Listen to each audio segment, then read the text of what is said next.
Hoje eu fui convidada, né, para falar um pouco sobre intolerância, mas antes de falar da palestra em si, né, eu acho importante a gente falar que a maçonaria, ela é uma escola, né, de aperfeiçoamento. Então, a maçonaria ela vai nos dar ferramentas para que a gente veja quais são os nossos erros, quais são os nossos preconceitos, quais são os nossos vícios, para que a partir desse autoconhecimento a gente consiga se modificar e praticar mais a tolerância, mais a igualdade, o respeito e potencializar as nossas virtudes, né? Então, a maçonaria ela busca tornar feliz a humanidade e essa felicidade, esse melhoramento da humanidade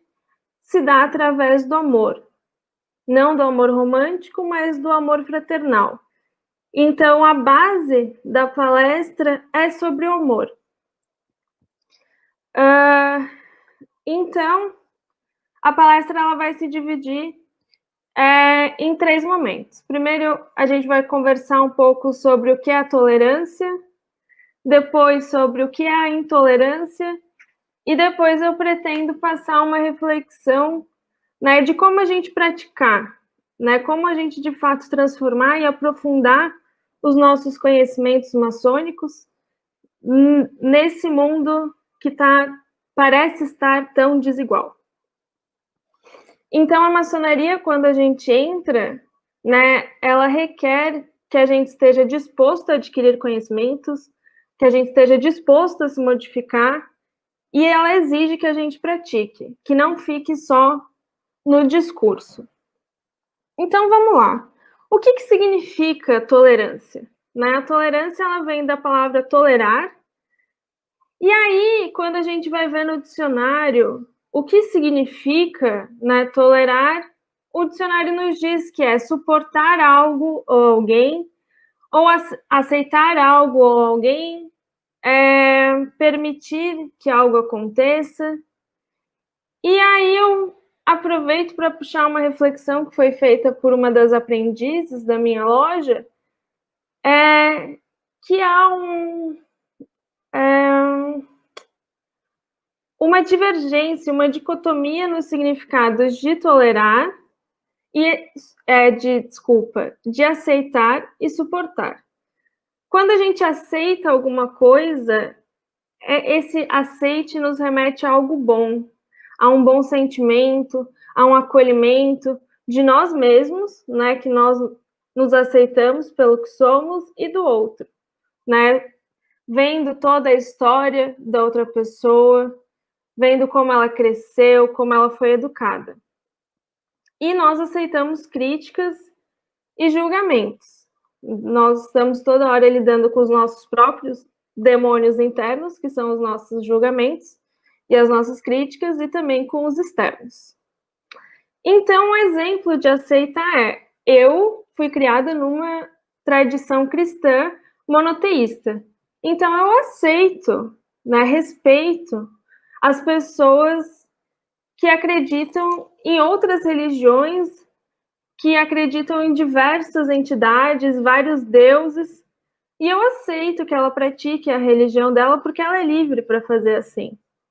E aí, quando a gente fala em suportar, esse suportar é sempre um processo um pouco mais pesado, um processo de dor, que há um enfrentamento de sentimentos, né? Do que nós somos, do que nós aprendemos. Então, quando a gente vai no dicionário, suportar, ele vai direto para o aguentar, né? Nós aguentamos alguma situação, nós suportamos. E aí, como exemplo, né, desse suportar, que é o meu exemplo pessoal, a pandemia, ela faz que eu suporte os negacionistas da pandemia, que está mexendo bastante comigo, aquele que tem condições de se proteger, de ficar em casa, mas acaba vivendo a sua vida normalmente como se nada tivesse acontecendo. Então, quando a gente passa a suportar, é um momento que a gente tem que respirar fundo e, de fato, nos acalmarmos. Para aí, ou a gente deixa aquela situação, ou a gente, de fato, abre o nosso coração para dialogar com alguém. E aí vem a pergunta que vale 1 milhão. A tolerância tem limite? E sim, a tolerância ela tem limite.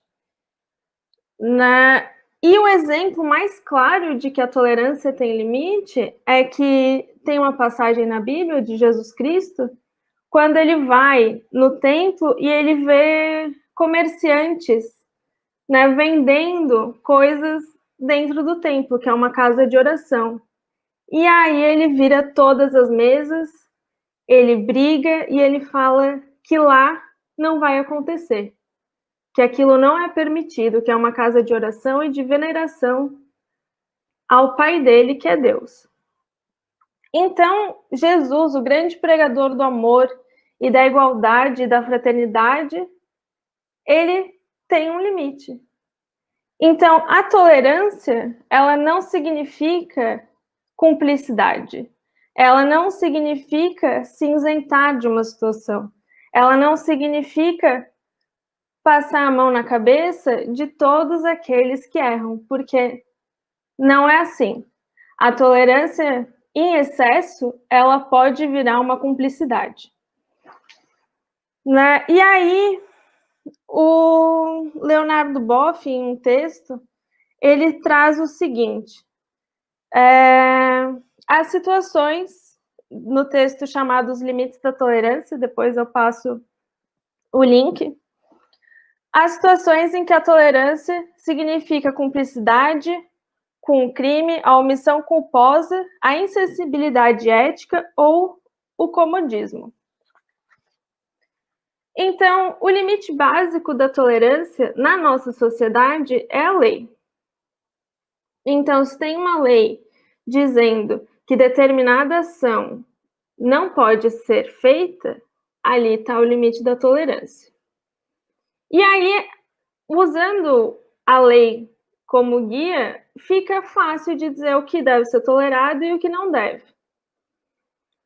Né? Mas aí também tem um lado um pouco mais delicado e subjetivo de tolerância. Então, o primeiro exemplo, né, de tolerância, que é claro, é, por exemplo, um irmão que é casado comete violência doméstica, né, com a sua esposa. E aí, será que esse irmão, ele deve continuar nas colunas da loja? Ah, mas ele não foi condenado, a sentença não transitou em julgado. Mas aí, será que a palavra da esposa não vale realmente para dizer que ela foi vítima, sendo que a partir do momento que nós sabemos que a mulher denuncia uma violência, ela está sujeita a várias outras violências psicológicas relatando o fato? E aí, será que se a maçonaria permitir que aquele obreiro continue, ela não está dizendo para a sociedade, aqui a gente aceita, tolera agressores. Nós não protegemos a violência doméstica, quando na verdade aquele irmão, ele quebrou o seu juramento de ser um bom cidadão, de sempre ser livre e de bons costumes, de ser um bom marido. Né? Então aí fica um exemplo claro de algo, ao meu ponto de vista, que não deveria ser tolerado na maçonaria. Mas aí tem o exemplo 2, que é algo um pouco mais subjetivo. Quando uma potência ou uma loja ela aceita que algum membro da comunidade, por exemplo, LGBT, entre, ela tem o dever de proteger esse membro porque ele já é constantemente discriminado no mundo em que ele vive. Ele vive sempre com um pouco de medo de demonstrar os seus sentimentos pelo seu parceiro em público, porque ele pode ser vítima de violência. E aí, quando tem algum irmão na potência ou na loja que faz uma piadinha sem graça, um comentário homofóbico, chama aquele membro de viado. Será que esse comportamento deve ser tolerado? Né? Então, do meu ponto de vista, né, ele tem que ser conversado com o irmão que está fazendo esse tipo de discurso. Tem que ser explicado o porquê da proteção ao membro LGBT, por que não cabe ele, enquanto maçom, fazer esse comentário discriminatório contra outro ser humano. E aí fica o questionamento, né? Quantos irmãos já se posicionaram e falaram pro irmão ou irmã, será que esse seu comentário cabe? Será que não é homofóbico? Por que você está falando isso? Não entendi a graça. Pode me explicar?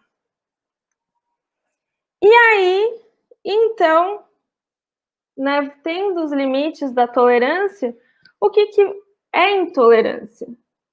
A intolerância, ela pode ser uma falta de conhecimento, né? Simplesmente por não conhecer a outra pessoa, a outra história ou situações, por exemplo, que os membros da comunidade LGBT passam, né, de se assumir para a família, serem aceitos pela família e as violências que sofrem. E então essa falta de conhecimento, né, faz com que desperte a intolerância de tudo que eu não sei, que eu não conheço, eu não tolero, porque eu desconheço. Então a intolerância, ela anda de mãos dadas com a ignorância. E aí a ignorância é uma das coisas também que a maçonaria combate. Os maçons, eles devem estar aptos, né, a querer saber, a querer se informar, a querer se aprimorar enquanto ser humano.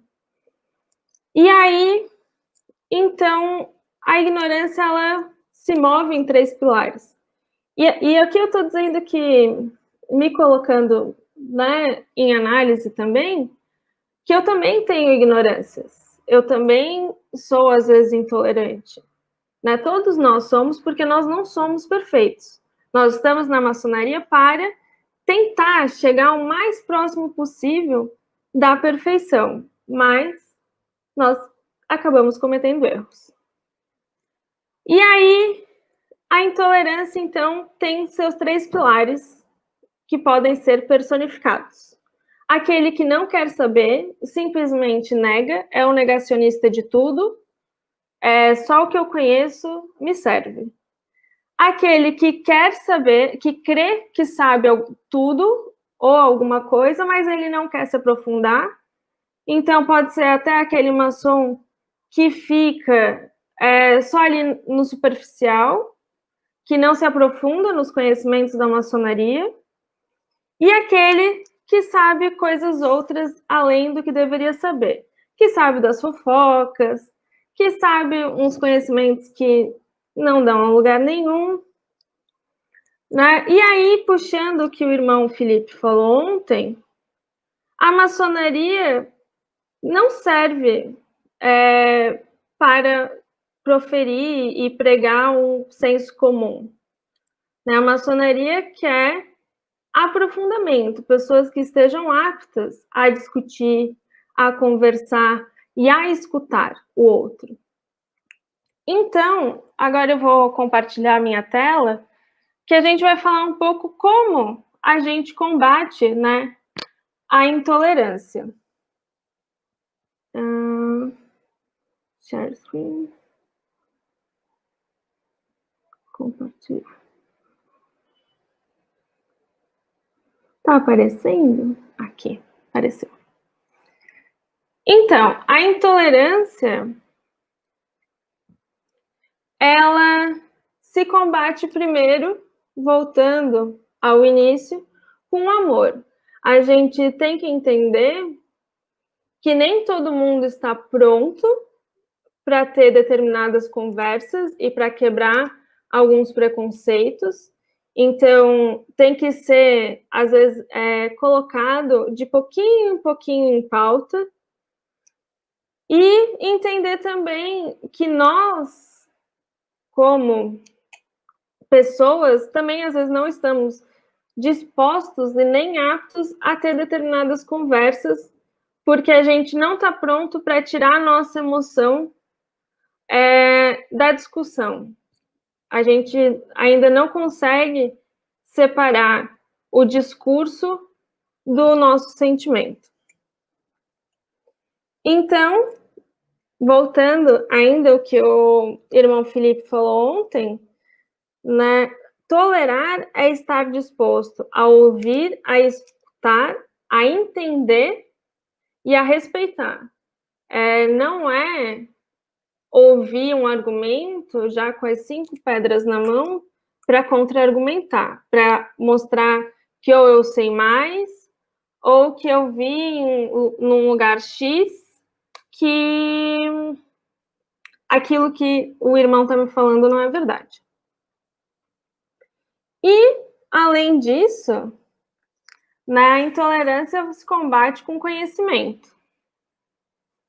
Então, a maçonaria, por ela ser uma escola de aperfeiçoamento, ela deve também promover estudos e discussões sobre os assuntos mais variados que os irmãos têm dúvida.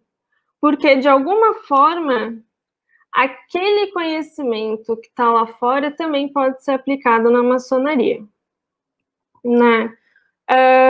E esse conhecimento, ele pode ser através, como a irmã Ana falou, de promover palestras virtuais com especialistas na área. Se o assunto é muito delicado, por que não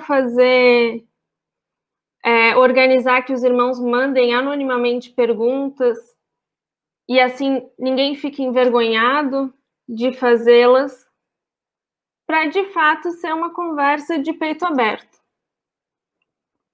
E aí, para colocar em prática, né, para debates futuros, e que eu vejo que não só a maçonaria, mas todo mundo poderia se aperfeiçoar um pouco mais e conversar sobre masculinidade e saúde mental. Está tendo um movimento no Brasil em que estão organizando vários grupos de homens para discutir a questão da paternidade, para ser uma paternidade ativa, o envolvimento no gerenciamento da casa, e para, de fato, eles falarem sobre os seus sentimentos, sobre a sua depressão, sobre a pressão social que eles têm de sempre serem os provedores da casa, né? E por que não usar a maçonaria como um vetor? Porque nós já estamos ali como irmãos e irmãs. Já há um ciclo de afeto, já há uma proximidade, uma abertura para que a gente converse e que de fato escute um ao outro, né? E por que não discutir a saúde mental? A pandemia desgastou de alguma forma todo mundo, psicologicamente, fisicamente. E por que não falar de saúde mental? Por que um irmão não falar que eu preciso de ajuda, eu não estou entendendo o que eu estou sentindo, você pode me ouvir? E aí, então, eu trouxe 3 documentários, 2 documentários e uma série que falam sobre saúde mental e masculinidade. O primeiro é o documentário Silêncio dos Homens, que está disponível no YouTube, em que os homens falam sobre a questão de paternidade, sobre os seus sentimentos, como é importante eles demonstrarem o afeto para os seus filhos e que os seus pais não demonstraram afeto, de falar para o outro homem, eu estou muito feliz com a sua conquista, ou meu irmão, eu amo você. E aí, o outro documentário, que é A Máscara em que você vive, é sobre como a masculinidade, essa questão de virilidade, de performar que o homem está sempre bem, que o homem está sempre com dinheiro e etc., como é que isso influencia na formação dos meninos e como isso influencia o desencadeamento de futuras violências, né, de envolvimento com droga, envolvimento com gangue, envolvimento em violências domésticas também. E aí, uma outra série que está disponível no Prime Video, que é a série Homens, uma série brasileira do Fábio Porchat, e que aí ele traz toda a questão de desconstrução. É um grupo de homens que, no fim, eles acabam conversando sobre os seus sentimentos.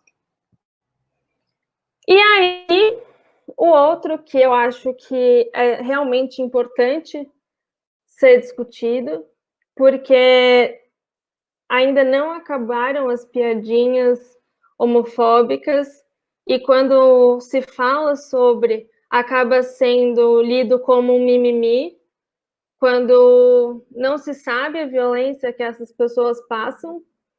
Então eu trouxe 2 documentários e mais um filme que ajudam a refletir, ou pelo menos abrir os olhos, de como a sociedade acaba moldando internamente a visão que cada pessoa tem de si mesma.